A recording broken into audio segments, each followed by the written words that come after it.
And now I'm accompanied by the Associate Editor of Foundation Time, Ms. Frances Isa Pacolares. Thank you very much for being here, Isa. It's such a privilege to have you here. It's also my pleasure to be here, Drox. Wow, it's quite unusual for you for an associate editor to be so young. So, let's start as a writer. As a writer, I started when I was in elementary. I joining contests and press cons. Okay, so you really have the experience di ay. So, unsay pinaka-highest ni mga nga conferences before? I only went to the district press cons okay. because I qualified for the regional, but then I did not join. Why? What's Because the I was reason? not that confident to join. Oh, really? I mean, you will be competing with different big schools in town, and the training, the experience is not that great. Okay, so wala pa kay confidence at that time.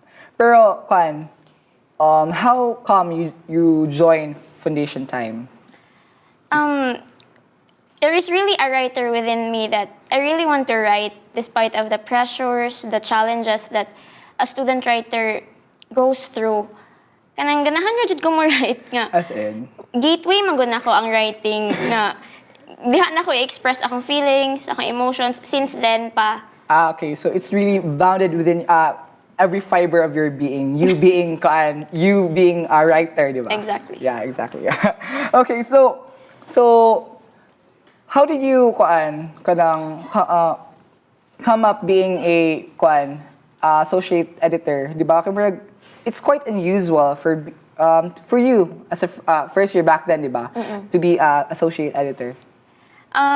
I was also shocked by the position because they assigned it to me when I was first year. It was on second sem, Yeah. and big ra kay ang position. It requires great experiences nga kinahanglan kabalo ka ana, and for me, I do believe na kaya nako, pero sa akong experience pa is kulang pa jud siya, pero kaya raman karon. Okay, so the transition was pretty rough, but you Yes. did it. You make it. Yes. Okay, so how was it being a student at the same time working sa Foundation Time? There's the pressure nga ma-feel jud. I think you also feel it. Yeah. Kay you are a writer also. Yeah. And kaning pressure sa deadlines nga kinahanglan pud ba ka mo focus sa imong minors, majors, Yeah. of course. And priority pud nako ang foundation time nga kinahanglan mo meet jud ko sa deadline because the paper also needs my attention. So, how was it? Di ba, I know, I've heard nga, Dean's Lister, am I right? Or presidential, wow, Yes. presidential lister. So, how was it studying, di ba? I know you're studying really hard just to maintain the grades, di ba? Nga, ikaw, mag-work ka, then naakay studyhan supposedly, pero di na lang ka makastudy because of ipa-cover nga event. How was it? How are you dealing with I it? think it all boils down to time management. How you handle your time nga.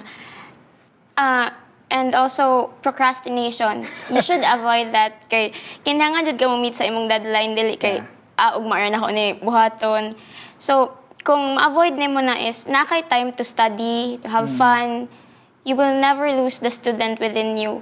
So Isa, do you still want to continue being an associate writer all through your college years, or are you planning to stop for you to be more focused? This time, I must admit na naglisod jud ko gamay sa paper and doing my studies, focusing on it. Kay naiusahay na jud times nga di na ako kamit sa deadlines ana. So if you ask me if I'm willing to continue, yes, I am willing. And pero dili na dagay inana ka focus akong attention sa paper kay I also have my major to attend to. Yeah, okay.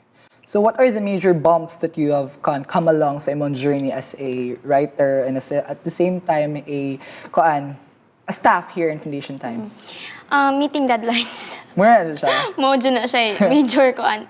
Bisan sa akong mga kauban nga writers, mao dyan na siya major problem na mo. Yeah. Pero there are times nga naka-procrastinate siya ka. Yes. It's inevitable. Inevitable siya. So, do you have any parting words to the writers, aspiring writers out there? For the aspiring writers out there, never be afraid to write, because I also never forget this line.